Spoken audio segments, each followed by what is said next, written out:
요즘 금리 인하 가지고 말이 많지요. 금리 인하를 한다 안 한다.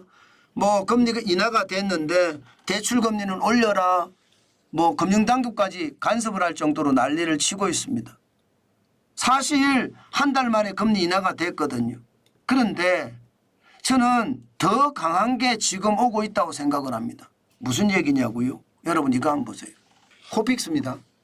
코픽스는 쉽게 말하면 은행이 자금을 조달하는 비용 지수가 코픽스예요. 은행은 말입니다. 대출을 해주려고 그러면 자금 조달을 해야 될 거 아니에요. 예금 적금도 받아야 될 거고요.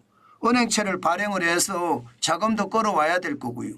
예, 여기에 대한 비용을 합쳐보면 이게 코픽스예요. 자금 조달 비용 지수가. 자금 조달 비용 지수하고요. 여기다가 플러스 가산금리라고 있습니다. 일반적으로 은행도 사무실이 필요하고 직원들 필요하고 거기에 필요한 다양한 판매 관리비가 필요하겠죠.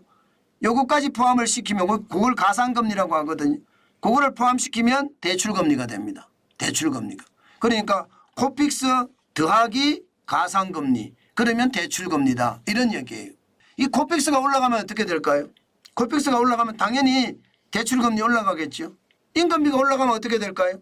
당연히 가산금리가 올라가니까 대출금리 올라가겠죠. 이 이야기입니다. 문제는 금리는 떨어졌습니다. 5월에 3.56%에서 6월에 3.52%로 떨어졌습니다. 떨어진 것 같나요? 물론 2022년 12월에 4.29%보다는 떨어졌어요.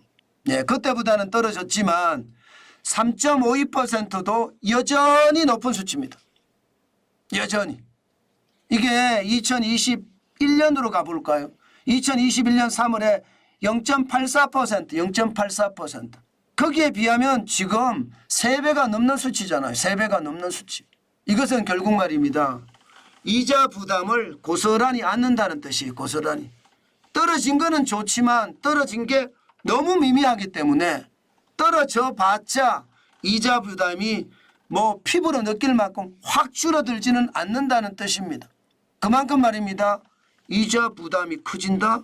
이 말은 이자가 폭탄이 된다. 이 말과도 틀린 말이 아니잖아요. 떨어진다 하지만 떨어지는 게 약한 거. 이게 충격이라는 뜻이고요. 더 강한 게 온다. 제가 그렇게 말씀을 드렸는데 더 강한 게 다가오는 것은요.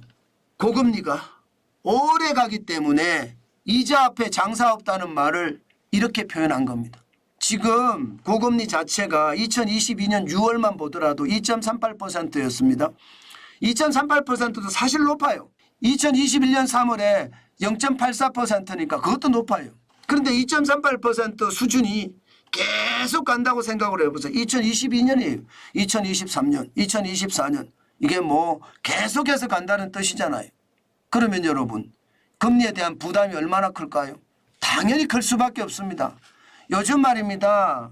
금리의 부담이 커서 연체율이 늘어나는 데가 저축은행도 그렇고요. 심지어 일금융권도 연체율이 계속 늘어나는 거 알고 계시잖아요. 이게 고금리가 오랫동안 장기로 가기 때문에 나오는 현상입니다. 문제는 신규 취급 기준이거든요. 신규 취급 기준. 그런데 잔액 기준은 더 올라갑니다. 잔액 기준은. 6월에 3.73이에요. 적지 않죠. 게다가 고금리가 2022년 12월에 보면 3.5이거든요. 2022년 12월부터 지금 2023년 12월, 2024년 12월까지도 고금리는 계속 갈 겁니다. 이런 고금리가 저는 충격이 된다고 저는 당연히 생각을 합니다. 지금 집을 사자 이런 사람들이 진짜 많은데 실질적으로 집을 사자 그 내용을 들여다보면 똘똘한 한 채 중심이 참 많습니다. 아직까지는 완전히 수도권까지 심리적으로 패닉 바잉까지는 가지 않았습니다. 그런데 그 패닉 바잉도 저는 무서워요. 왜? 금리가 안 내려가는데. 금리가 내려가야 되는데 안 내려갑니다. 예상보다 더더욱 안 내려갑니다. 그러면 당연히 말입니다. 주택담보대출의 금리는 부담이 됩니다. 3%까지 떨어졌다고 합니다. 국민은행이. 3.76%. 상단이 5.16%예요. 우리은행은 하단이 4.70%고요. 상단이 5.90%입니다. 적지 않습니다. 적지 않습니다. 이것은요 여러분 결국 이자업회 장사업다는 말이 하나씩 실현될 가능성도 굉장히 높아진다. 저는 그렇게 봅니다. 저는 여러분 이 고금리가 금방 저금리로 내려갔으면 좋겠는데 안 내려가요. 지금 말씀하시는 것처럼 2021년이에요. 6월에 1.02%가 되는데 이렇게까지 내려갈까요? 1.02% 내려가려고 하면 시간이 굉장히 걸릴 겁니다. 예, 올해요? 불가능. 내년에 불가능해요. 내년까지도요. 그러면 앞으로도 고금리가 계속 간다는 이야기인데 이 고금리는요. 결국 소비에 충격을 줄 겁니다. 제가 더 강하게 온다는 게 그겁니다. 고금리가 올해 길게 가기 때문에 이자 폭탄이 와서 이자에 대한 부담이 늘어나는 것. 여기에다가 이자 부담이 늘어나면 경제에도 저는 타격을 줄 수밖에 없다고 생각합니다. 영끌에서 집 사는 사람들이 많다고 하는데 그게 저는 부담이 된다고 생각해요. 소매 판매가 지금 솔직히 죄송합니다만 개판이잖아요. 2024년 1월에서 5월까지 전체적으로 보면 말입니다. 마이너스 2.5%입니다.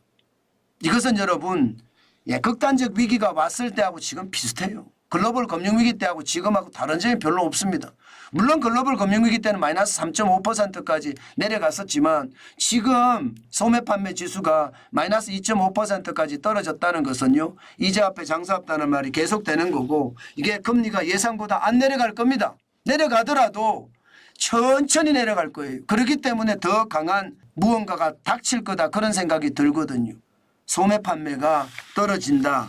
경제가 나빠진다. 이 말은요. 결국 경제 전체에도 치명상을 입게 할 수도 있다. 이런 뜻도 되기 때문에 여러분 반드시 시장을 볼 때 단순하게 볼 생각을 하시면 안 됩니다. 저도 단순하게 저도 보지도 않습니다. 시장 굉장히 날카롭게 보려고 노력하는데 와 예상했던 것보다 심각한 상황이 저는 벌어질 수도 있다고 생각을 합니다.